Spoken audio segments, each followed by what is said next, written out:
नमस्कार विद्यार्थी मित्रांनो, याआधी आपण पाहिलं स्वरचिन्हांचा आता आपण अभ्यास करत आहोत, बरोबर आहे. सर्वात आधी आपण स्वरचिन्ह पाहिलं होतं. अ ला काना म्हणजे काना हा आपण एक स्वरचिन्ह बघितला होता. त्या पुढचाच स्वरचिन्ह आहे आपलं वेलांटी. वेलांटी म्हणजे ही कोणती आहे, तर ही आहे पहिली वेलांटी. ठीक आहे. आता वाचन करताना कसं प्रत्येक व्यंजनाला मी ही पहिली वेलांटी दिलेली आहे. मग ह्याचा आपण उच्चारण कसं करणार आहे.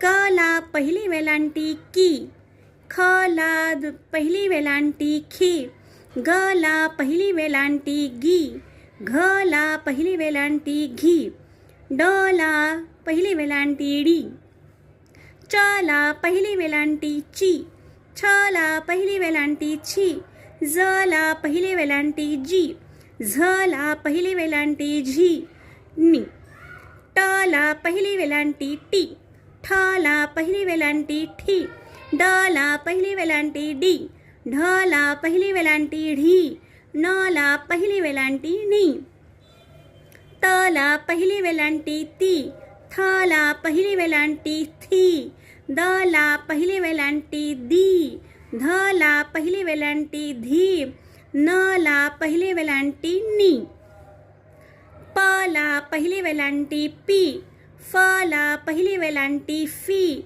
ब ला पहिली वेलांटी बी, भ ला पहिली वेलांटी भी, म ला पहिली वेलांटी मी, या ला पहिली वेलांटी ई, र ला पहिली वेलांटी री, ल ला पहिली वेलांटी ली, व ला पहिली वेलांटी वी, श ला पहिली वेलांटी शी, श ला पहिली वेलांटी शी, स ला पहिली वेलांटी सी, ह ला पहिली वेलांटी ही, ळ ला पहिली वेलांटी ळी, क्ष ला पहिली वेलांटी क्षी आणि ज्ञ ला पहिली वेलांटी ज्ञी. तर विद्यार्थी मित्रांनो, याला काय म्हणतात, ही कुठलं स्वरचिन्ह आहे, ई. ई चीच म्हणजे ही पहिली वेलांटी. काय म्हणणार याला, पहिली वेलांटी. चला आता आपण बघा शब्द कसे तयार झालेलं आहे, आपण वाचन करणार आहोत. म्हणजे क ला पहिली वेलांटी की, र, न, मग शब्द काय झाला, किरण. च ला पहिली वेलांटी ची, म ला काना, मा, मग वाचणार काय आपण, शब्द काय तयार झाला, चीमा. द ला पहिली वेलांटी दी, श ला एक काना, शा, मग शब्द काय